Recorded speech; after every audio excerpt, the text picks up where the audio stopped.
അൽഹംദുലില്ലാഹി റബ്ബിൽ ആലമീൻ. അല്ലാഹുമ്മ സ്വല്ലി അലാ മുഹമ്മദിൻ വഅലാ ആലി മുഹമ്മദ്. ഇനി നമുക്ക് സൂറത്തു തൗബയിലെ 103-ാമത്തെ സൂക്തമാണ് മനസ്സിലാക്കാനുള്ളത്. അഊദു ബില്ലാഹി മിനശ് ശൈത്വാനിർ റജീം. ഖുദ് മിൻ അംവാലിഹിം സ്വദഖതൻ തുതഹിറുഹും വതുസക്കീഹിം ബിഹാ വസല്ലി അലൈഹിം ഇന്ന സ്വലാത്തക സകനുൽ ലഹും വല്ലാഹു സമീഉൻ അലീം. ഖുദ് താങ്കൾ ഈടാക്കുക, താങ്കൾ സ്വീകരിക്കുക. മിൻ അംവാലിഹിം അവരുടെ മുതലുകളിൽ നിന്ന്, സ്വദഖത്തൻ സ്വദഖയെ ധർമ്മത്തെ, തുതഹിറുഹും താങ്കൾ അവരെ ശുദ്ധീകരിക്കുന്ന വിധത്തിൽ, വതുസക്കീഹിം അവരെ സംസ്കരിക്കുകയും ചെയ്യുന്ന തരത്തിൽ, ബിഹ ആ സ്വദഖ കൊണ്ട്, അതുകൊണ്ട്, വസ്വല്ലി അലൈഹിം താങ്കൾ അവർക്ക് വേണ്ടി പ്രാർത്ഥിക്കുകയും ചെയ്യണം. ഇന്ന സ്വലാത്തക്ക താങ്കളുടെ പ്രാർത്ഥന സകനുൽ ലഹും അവർക്ക് സമാധാനമാണ്. വല്ലാഹു സമീഉൻ അലീം അല്ലാഹു സർവ ശ്രോതാവാണ്, സർവജ്ഞനുമാണ്. ഒന്നുകൂടെ അർത്ഥം പറയാം. ഖുദ് താങ്കൾ സ്വീകരിക്കുക, താങ്കൾ എടുക്കുക. മിൻ അംവാലിഹിം അവരുടെ മുതലുകളിൽ നിന്ന്, സ്വദഖത്തൻ സ്വദഖയെ ധർമ്മത്തെ, തുതഹിറുഹും താങ്കൾ അവരെ ശുദ്ധീകരിക്കുന്നു, വതുസക്കീഹിം അവരെ വളർത്തുന്നു, ബിഹ അതിൽ അതുകൊണ്ട്. ഈ സ്വദഖ നൽകുന്നതിലൂടെ, സക്കാത്ത് നൽകുന്നതിലൂടെ അവരെ വിശുദ്ധരായി വളർത്തുന്നതിനും അവരെ ശുദ്ധീകരിക്കുന്നതിനു വേണ്ടിയാണ് ഈ നിലപാട്, ഈ നിയമം അള്ളാഹു പ്രവാചകനെ അറിയിക്കുന്നത്. വസ്വല്ലി അലൈഹിം അവരുടെ മേൽ താങ്കൾ പ്രാർത്ഥിക്കുകയും വേണം. ഇന്ന സ്വലാത്തക്ക സകനുൽ ലഹും തീർച്ചയായും താങ്കളുടെ പ്രാർത്ഥന അവർക്ക് സമാധാനമാകുന്നു. സക്കൻ സമാധാനമാകുന്നു. വല്ലാഹു സമീഉൻ അലീം അല്ലാഹു സർവ ശ്രോതാവാണ്, സർവജ്ഞനുമാണ്. ഇത് നമ്മൾ കഴിഞ്ഞ സൂക്തങ്ങളിൽ അബൂ ലുബാബ റളിയല്ലാഹു അൻഹുവിനെ പോലെയുള്ള മഹാന്മാരായ പ്രഗത്ഭരായ ചില സ്വഹാബികൾ തബൂക്ക് യുദ്ധയാത്രയിൽ പങ്കെടുക്കാതെ മാറി നിന്ന ചരിത്രം പറഞ്ഞിരുന്നു. അദ്ദേഹം മാത്രമല്ല, അദ്ദേഹത്തിൻ്റെ കൂടെ 7ഓളം സഹാബിമാർ ഉണ്ടായിരുന്നു എന്നാണ് പറയപ്പെടുന്നത്. 5 7 10 എന്നൊക്കെ അഭിപ്രായ വ്യത്യാസങ്ങളുണ്ട്. അവരുടെ തൗബയെ സംബന്ധിച്ച് നമ്മൾ പറഞ്ഞു. ഈ വിഷയത്തിലൊക്കെ തങ്ങൾക്ക് തെറ്റുപറ്റിയെന്ന് മനസ്സിലാക്കിയ അബൂ ലുബാബ റളിയല്ലാഹു അൻഹു മറ്റൊരു സംഭവം നമ്മൾ സൂചിപ്പിച്ചിട്ടുണ്ടായിരുന്നു. ബനൂ ഖുറൈള ജൂത ഗോത്രവുമായി ബന്ധപ്പെട്ട് അബൂ ലുബാബ റളിയല്ലാഹു അൻഹുവിൽ നിന്നുണ്ടായ ഒരു അബദ്ധം, അതും അദ്ദേഹത്തെ വല്ലാതെ മഥിച്ചിരുന്നു. മാനസികമായി അദ്ദേഹത്തെ സ്വയം പ്രയാസപ്പെടുത്തിയിരുന്നു. അപ്പോൾ ഇതെല്ലാം കൂടി ഉൾക്കൊണ്ടുകൊണ്ട് അദ്ദേഹം മദീന പള്ളിയിലെ ഒരു തൂണിൽ ചെന്ന് സ്വയം ബന്ധിതനായി, അവിടെ കെട്ടിയിട്ട് തന്നെ സ്വയം. എന്നിട്ട് അദ്ദേഹം പ്രഖ്യാപിച്ചു, എൻ്റെ തൗബ അള്ളാഹ് സ്വീകരിക്കുകയും എന്നെ അള്ളാഹുവിൻ്റെ ദൂതർ റസൂൽ സല്ലല്ലാഹു അലൈഹി വസല്ലം അഴിച്ചു വിടുകയും ചെയ്യുന്നതുവരെ ഞാൻ ഇവിടെ തന്നെ ഉണ്ടാകും, അല്ലെങ്കിൽ ഞാൻ ഇങ്ങനെ മരിച്ചോളാം. അത് വളരെ വല്ലാത്തൊരു വേദനിപ്പിക്കുന്ന സംഭവമാണ്. നമസ്കരിക്കാൻ വേണ്ടി മാത്രം അദ്ദേഹത്തെ കെട്ടഴിച്ചു വിടുക. ഭക്ഷണമില്ല, വെള്ളമില്ല. അദ്ദേഹം തളർന്നു പോയി. റസൂൽ സല്ലല്ലാഹു അലൈഹി വസല്ലം ഈ വിവരം അറിഞ്ഞ് അവിടെ എത്തി, കാര്യം അന്വേഷിച്ചു. അദ്ദേഹം പറഞ്ഞു, കൂട്ടുകാരൊക്കെ പറഞ്ഞു ഇങ്ങനെയാണ് സംഗതി. അപ്പോൾ റസൂലുള്ളാഹി സ്വല്ലല്ലാഹു അലൈഹി വസല്ലം അതിന് പ്രതികരിച്ചത്, എന്നോട് പറഞ്ഞിരുന്നെങ്കിൽ ഞാൻ അദ്ദേഹത്തോട് ക്ഷമിക്കുമായിരുന്നു. ഇനി അള്ളാഹ് തന്നെ ഒരു തീരുമാനം എടുക്കട്ടെ,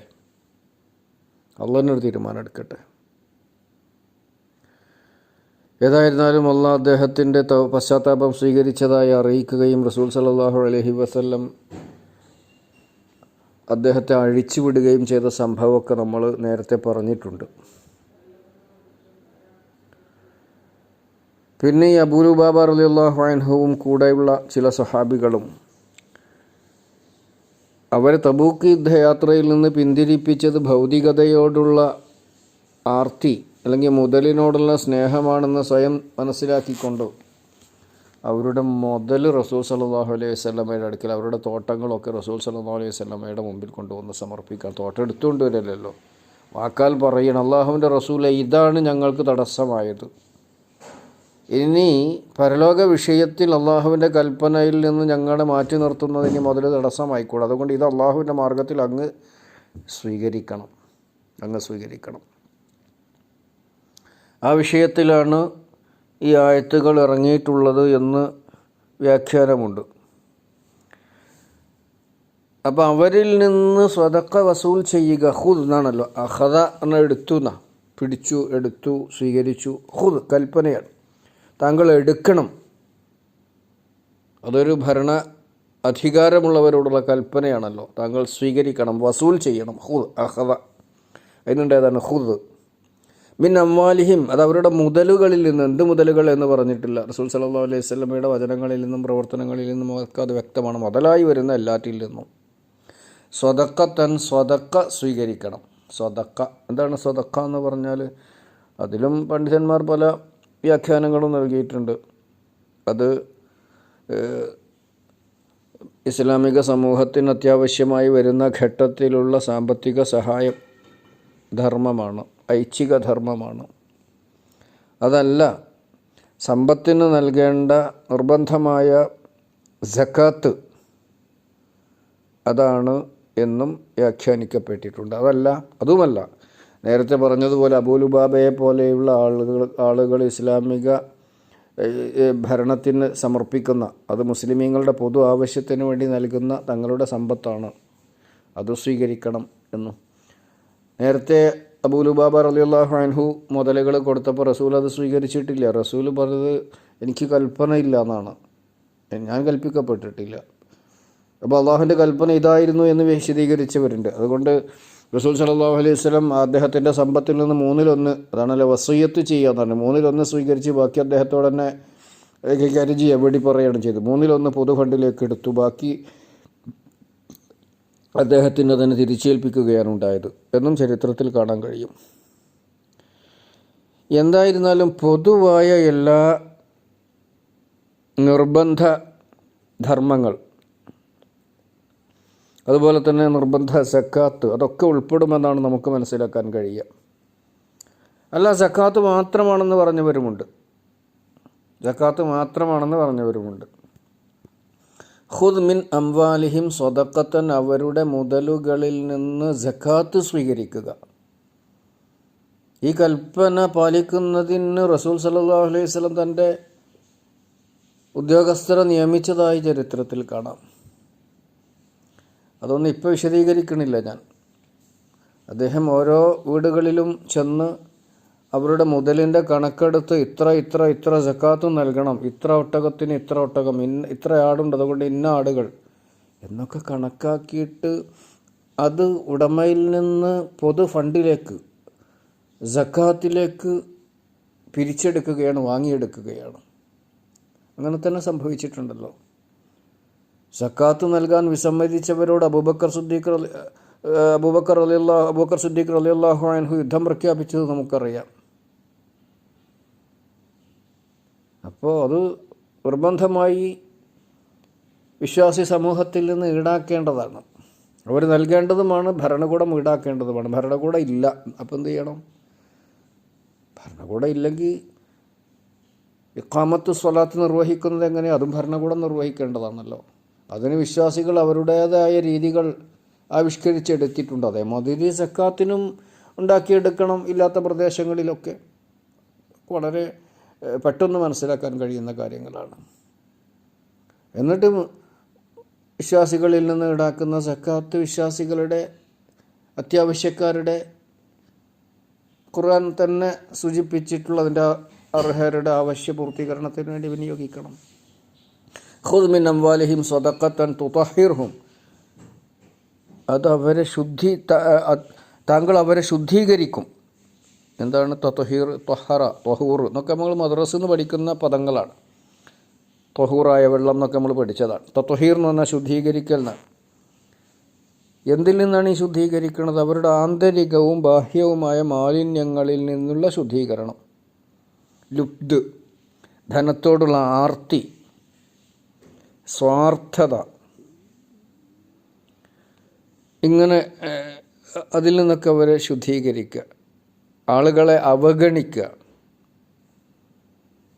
സ്വന്തം കാര്യം മാത്രം എന്ന് മനസ്സിലാക്കുക. ഇതിൽ നിന്നൊക്കെ അവരെ ശുദ്ധീകരിച്ചുകൊണ്ട് ഇതിന് വിപരീതമായ സൽഗുണങ്ങൾ അവരിൽ വളർത്തിയെടുക്കുക. അതാണ് തുസക്കീഹിം. സൽഗുണങ്ങൾ വളർത്തിയെടുക്കുക. സ്നേഹം, ഉദാരത, പരോപകാരം, പ്രയാസപ്പെടുന്നവരോടുള്ള ആർദ്രത, ഇതൊക്കെ വളർത്തിയെടുക്കുക. അതാണ് തുതഹിറുഹും വ തുസക്കീഹിം. തത്വഹീർ എന്ന് പറഞ്ഞാൽ അവരെ ഇസ്ലാം വിമർശിച്ചിട്ടുള്ള, നിരാകരിച്ചിട്ടുള്ള, നിരോധിച്ചിട്ടുള്ള ലുബ്ദ്, ആർത്തി, സ്വാർത്ഥത, സ്വജനപക്ഷപാതം, വർഗീയത, ഇതിൽ നിന്നൊക്കെയുള്ള ശുദ്ധീകരണം. തസ്കിയത്ത് എന്ന് പറയുമ്പോൾ വിശ്വാസികളിലുള്ള ഗുണങ്ങളെ വളർത്തുക. അത് സ്നേഹമാണ്, പരോപകാരമാണ്, ആർദ്രതയാണ്, അപരൻ്റെ പ്രയാസം കാണുവാനുള്ള മനസ്സാണ്, ബോധമാണ്, പരോപകാര താല്പര്യമാണ്. ഇതിനൊക്കെ വളർത്തിയെടുക്കുക. അതിനു വേണ്ടി താങ്കൾ അവരിൽ നിന്ന് സക്കാത്ത് ഈടാക്കണം, സ്വതക്ക ഈടാക്കണം. നമ്മൾ മനസ്സിലാക്കിയിട്ടുണ്ടല്ലോ നേരത്തെ 75, 76 സൂക്തങ്ങളിൽ പറഞ്ഞ കാര്യങ്ങളൊന്ന് മനസ്സിലാക്കുക. സമ്പത്ത് കിട്ടിയാൽ ധർമ്മം ചെയ്യുന്നവരുണ്ട്, സമ്പത്ത് കിട്ടിയാൽ അതുകൊണ്ട് പിശുക്ക് കാണിക്കുന്നവരുണ്ട്. അതൊക്കെ നമ്മൾ അവിടെ മനസ്സിലാക്കിയിട്ടുണ്ട്. 75, 76 സൂക്തങ്ങൾ ഒന്ന് മനസ്സിലാക്കുന്നത് നല്ലതാണ്, ഒന്ന് നോക്കുന്നത് നല്ലതാണ് എല്ലാവരും. വഖുദ് മിൻ അംവാലിഹിം സ്വദഖത്തൻ, അവരുടെ മുതലുകളിൽ നിന്ന് സ്വതക്ക ഈടാക്കുക.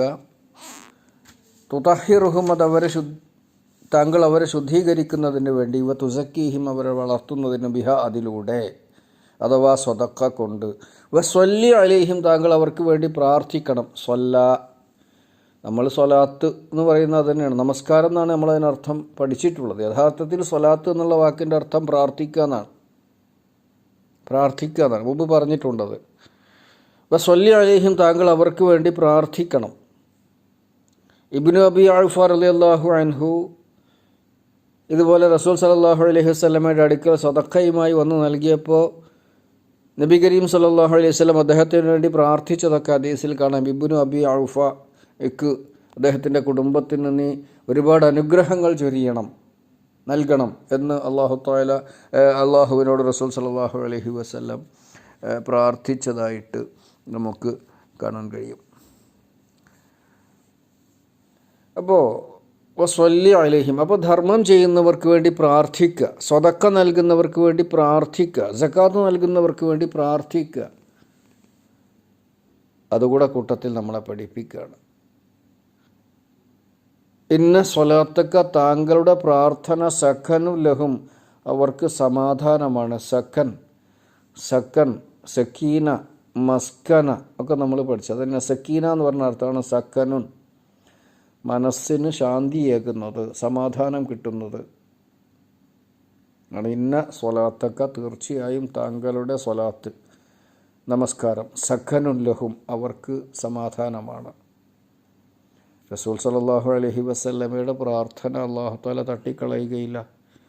അപ്പോൾ സക്കാത്ത് നൽകുന്നവർക്ക്, സ്വതക്ക നൽകുന്നവർക്ക് റസൂൽ സല്ലല്ലാഹു അലൈഹി വസല്ലം ഒരുപാട് അനുഗ്രഹങ്ങളും ഐശ്വര്യങ്ങളും ഉണ്ടാവാൻ വേണ്ടി നാഥനോട് പ്രാർത്ഥിക്കുന്നത്, അത് അവരുടെ ധർമ്മ മനസ്ഥിതിയെ, നന്മ മനസ്ഥിതിയെ വളർത്തുവാൻ, അവരുടെ സാമ്പത്തിക സുസ്ഥിതിയെ വളർത്തുവാനും കൂടി ഉതകുമെന്നാണല്ലോ നമുക്ക് മനസ്സിലാക്കാൻ കഴിയുക. ധർമ്മം കൊടുത്തിട്ട്, സ്വതക്ക കൊടുത്തിട്ട്, സക്കാത്ത് കൊടുത്തിട്ട് ആരും തകർന്നിട്ടില്ല. അത് കൊടുക്കാത്ത പിശുക്കന്മാരാണ് പലപ്പോഴും അവരുടെ സമ്പത്ത് തകർന്നതായിട്ട് കാണുക. സ്വതക്ക കൊടുക്കുന്നവർക്ക് ധാരാളമായി അള്ളാഹു നൽകും എന്നാണ്. അങ്ങനെ മലക്കുകൾ സ്വതക്കയും സക്കാത്തും കൊടുക്കുന്നവർക്ക് വേണ്ടി പ്രാർത്ഥിക്കും എന്നാണ്. അല്ലാഹുമ്മ ആഅതി മുൻഫിഖൻ സലഫൻ, ചെലവഴിക്കുന്നവർക്ക്, ധർമ്മമാർഗത്തിൽ, സത്യമാർഗത്തിൽ, സന്മാർഗത്തിൽ ചെലവഴിക്കുന്നവർക്ക് ഇനി ധാരാളമായി പിന്നാലെ നൽകണം. വ അഴ്ത്തി മുംസിക്കൻ തലഫ, മുംസിക്ക് പിശുക്കൻ, പണം നൽകാതെ പിടിച്ചു വെക്കുന്നവന് തലഫൻ നാശം വർദ്ധിപ്പിക്കണമെന്ന് മലക്കുകൾ പ്രാർത്ഥിക്കും അത്രേ. അങ്ങനെ ഹദീസിൽ വന്നിട്ടുണ്ട്. അപ്പോൾ ഇതൊക്കെ നമ്മൾ നന്നായിട്ട് ഉൾക്കൊള്ളണം. ഞാൻ ഒന്നുകൂടെ അർത്ഥം പറഞ്ഞുകൊണ്ട് അവസാനിപ്പിക്കുകയാണ്. റസൂൽ സല്ലല്ലാഹു അലൈഹി വസല്ലം ഈ ആയത്തിൻ്റെ അടിസ്ഥാനത്തിൽ സക്കാത്ത് പിരിപ്പിക്കാൻ വേണ്ടി, സക്കാത്ത് ഈടാക്കുന്നതിന് വേണ്ടി ഉദ്യോഗസ്ഥന്മാരെ നിയോഗിച്ചപ്പോൾ സുലൈം ഗോത്രത്തിൽപ്പെട്ട ഒരു വ്യക്തി, മഹാനായ സാത്വികനായ ഒരു വ്യക്തി, സഹാബി, അദ്ദേഹം സക്കാത്ത് കണക്കാക്കി ഈടാക്കാൻ വന്ന ഉദ്യോഗസ്ഥന്മാരോട് സ്വീകരിച്ച നിലപാട് അത്ഭുതകരമാണ്. സക്കാത്ത് കണക്കാക്കി മാറ്റി നിർത്തിയ ഒട്ടകത്ത്, ഇത് സക്കാത്തിൻ്റെ മുതലാണ്, ഇത് പൊതു ഫണ്ടിലേക്കുള്ളതാണെന്ന് മാറ്റി നിർത്തിയ ഒട്ടകം, ഉദ്യോഗസ്ഥന്മാർ പിന്നെ മടങ്ങി വന്നപ്പോൾ സുലൈം ഗോത്രത്തിലെ മഹാവ്യക്തിത്വം പറഞ്ഞത്, പ്രിയപ്പെട്ടവരെ, ഈ ഒട്ടകം മെലിഞ്ഞതാണ്, നിങ്ങൾക്ക് ഞാൻ ഇതിന് പകരം നല്ല തടിച്ചു കൊഴുത്ത ഭംഗിയുള്ള കൗതുകമുള്ള ഒട്ടകത്തെ നൽകാം, അതിനെ കൊണ്ടുപോകണം നിങ്ങൾ എന്ന് പറഞ്ഞുകൊണ്ട് തൻ്റെ മുതൽ കണക്കിൽ പെട്ടതിനധികം സക്കാത്ത് കൊടുക്കുന്ന മഹാന്മാരായി, ഇത്രത്തോളം മനഃശുദ്ധിയുള്ള, ഇത്രത്തോളം ജീവിത വിശുദ്ധിയുള്ള മഹാന്മാരുണ്ടായിട്ടുണ്ട്. അതേമാതിരി അപൂർവമെങ്കിലും ഒരു സംഭവം റസൂൽ സല്ലല്ലാഹു അലൈഹി വസല്ലം സക്കാത്ത് ഉദ്യോഗസ്ഥന്മാരെ പറഞ്ഞയച്ചപ്പോൾ അവർക്ക് സക്കാത്ത് കണക്കാക്കാനും അത് ഈടാക്കാനും അനുവദിക്കാത്ത ഒരു വ്യക്തിയെ സംബന്ധിച്ചും ഉദ്ധരിക്കപ്പെട്ടിട്ടുണ്ട്. പിന്നെ അദ്ദേഹത്തിന് മനസ്താപമുണ്ടായി, സക്കാത്ത് പിന്നെ കൊടുത്തയച്ചു. പക്ഷേ റസൂൽ സല്ലല്ലാഹു അലൈഹി വസല്ലം ഈടാക്കിയില്ല, മനസ്സറിഞ്ഞല്ല. അദ്ദേഹം ആത്മാർത്ഥമായി പശ്ചാത്തപിച്ച് കൊടുത്തതൊന്നും ആയിരുന്നില്ല. കൂട്ടുകാരും കുടുംബക്കാരുടെ നാട്ടുകാരുടെ ഇടയിൽ താൻ മാനം കെടുത്തപ്പെടില്ലോ എന്ന് വിചാരിച്ചിട്ട് കൊടുത്തയച്ചു. ഏതായിരുന്നാലും അദ്ദേഹത്തിൻ്റെ സക്കാത്ത് പിൽക്കാലത്ത് സ്വീകരിച്ചില്ല. അപ്പം ഇങ്ങനെയൊക്കെയുള്ള സംഭവങ്ങൾ ഉണ്ടായിട്ടുണ്ട്. പ്രിയമുള്ളവരെ, സക്കാത്ത് നൽകുന്നതിനുള്ള സമ്പത്ത് കൈവശമുണ്ടെങ്കിൽ സക്കാത്ത് കൊടുക്കാനാണ് നോക്കേണ്ടത്, കൊടുക്കാതിരിക്കാനുള്ള തന്ത്രങ്ങളല്ല. വളരെ ഗൗരവപ്പെട്ട വിഷയമാണ്. അതിപ്പോൾ നമ്മുടെ വിഷയമല്ല. സക്കാത്ത് എന്ത്, എങ്ങനെ, എപ്പോൾ, ആർക്ക് എന്നുള്ളതൊക്കെ വേറെ ചർച്ച ചെയ്യപ്പെടണം. എല്ലാവരും അത് ഉൾക്കൊള്ളണം, മനസ്സിലാക്കണം. ഞാൻ ഒന്നുകൂടെ അർത്ഥം പറഞ്ഞ് അവസാനിപ്പിക്കുകയാണ്. കഴിഞ്ഞ 2 ദിവസമായിട്ട് ക്ലാസ് നടത്താൻ പറ്റിയിരുന്നില്ല. കാരണം എൻ്റെ സംസാരിക്കാൻ അല്പം പ്രയാസം ഉണ്ടായിരുന്നു. അതുകൊണ്ടാണ്. നമ്മുടെയൊക്കെ രോഗങ്ങളെ അല്ലാഹു തആല ശിഫയാക്കട്ടെ. അല്ലാഹുമ്മ റബ്ബനാ സദ്ഹിബിൽ ബഅസ വശ്ഫി അൻത ഷാഫി ലാ ശിഫാഅ ഇല്ലാ ശിഫാഉക ശിഫാഅൻ ലാ യുഗാദിറു സഖമ. ഞാനൊന്നുകൂടെ അർത്ഥം പറഞ്ഞ് അവസാനിപ്പിക്കുകയാണ്. ഖുദ് മിൻ അംവാലിഹിം സ്വദഖത്തൻ, താങ്കൾ അവരുടെ മുതലുകളിൽ നിന്ന് സ്വദഖ സ്വീകരിക്കുക, ധർമ്മം സ്വീകരിക്കുക. എന്തിനാ പിന്നെയും ആവർത്തിച്ച് അർത്ഥം പറയണത്? അത് നമ്മളിത് ഓദ്യം മനസ്സിലാക്കാൻ വേണ്ടിയിട്ടാണ്. എന്നിട്ട് പ്രവർത്തിക്കേണ്ടത് പ്രവർത്തിക്കാൻ വേണ്ടിയിട്ടാണ്. ഖുദ് മിൻ അംവാലിഹിം സ്വദഖത്തൻ, അവരുടെ മുതലുകളിൽ നിന്ന് സ്വദഖ വസൂൽ ചെയ്യുക, ഈടാക്കുക, വാങ്ങുക, പിടിച്ചെടുക്കുക എന്നർത്ഥം പറഞ്ഞവരുണ്ട്. തുതഹിറുഹും, താങ്കൾ അവരെ ശുദ്ധീകരിക്കുന്നു. വ തുസക്കീഹിം ബിഹ, അതിലൂടെ അവരെ വളർത്തുന്നു. വ സ്വല്ലി അലൈഹിം, താങ്കൾ അവർക്ക് വേണ്ടി പ്രാർത്ഥിക്കുകയും ചെയ്യണം. സ്വല്ല എന്നുള്ളതിൻ്റെ കൽപ്പനയാണ് സ്വല്ലി. അല്ലാഹുമ്മ സ്വല്ലി അലാ മുഹമ്മദിൻ അലാ അലി മുഹമ്മദ് നമ്മൾ പറയാറുണ്ടല്ലോ, നമ്മൾ പ്രാർത്ഥിക്കാറുണ്ടല്ലോ. ഇന്ന സ്വലാത്തക്ക, താങ്കളുടെ പ്രാർത്ഥന സക്കനുൽ ലഹും, അവർക്ക് സമാധാനമാണ്. വല്ലാഹു സമീഉൻ അലീം, അല്ലാഹു സർവ്വശ്രോതാവാണ്, സർവജ്ഞനുമാണ്. അല്ലാഹു സുബ്ഹാനഹു വ തആല അവൻ്റെ കൽപ്പനകളെ പൂർണ്ണമായി സമ്മതിച്ച് സ്വീകരിച്ച് പ്രാവർത്തികമാക്കുന്ന ഭാഗ്യവാന്മാരിൽ നമ്മെ എല്ലാവരെയും ഉൾപ്പെടുത്തി അനുഗ്രഹിക്കുമാറാവട്ടെ. അല്ലാഹ് ഞങ്ങളുടെ ഭാഗത്തു നിന്നുണ്ടായ വീഴ്ചകളും ന്യൂനതകളും നീ ഞങ്ങൾക്ക് മാപ്പ് നൽകണേ രക്ഷിതാവേ. നിൻ്റെ കൽപ്പനകൾ സ്വീകരിക്കുകയും അത് പാലിക്കുകയും ചെയ്യുന്നവരെ ഞങ്ങളെയും നീ രേഖപ്പെടുത്തുമാറാകണം. റബ്ബനാ ളലംനാ അൻഫുസനാ വഇല്ലം തഗ്ഫിർ ലനാ വതർഹംനാ ലനകൂനന്ന മിനൽ ഖാസിരീൻ. റബ്ബനാ ആതിനാ ഫിദ്ദുനിയ ഹസന വഫിൽ ആഖിറതി ഹസനത വഖിനാ അദാബന്നാർ. വൽഹംദുലില്ലാഹി റബ്ബിൽ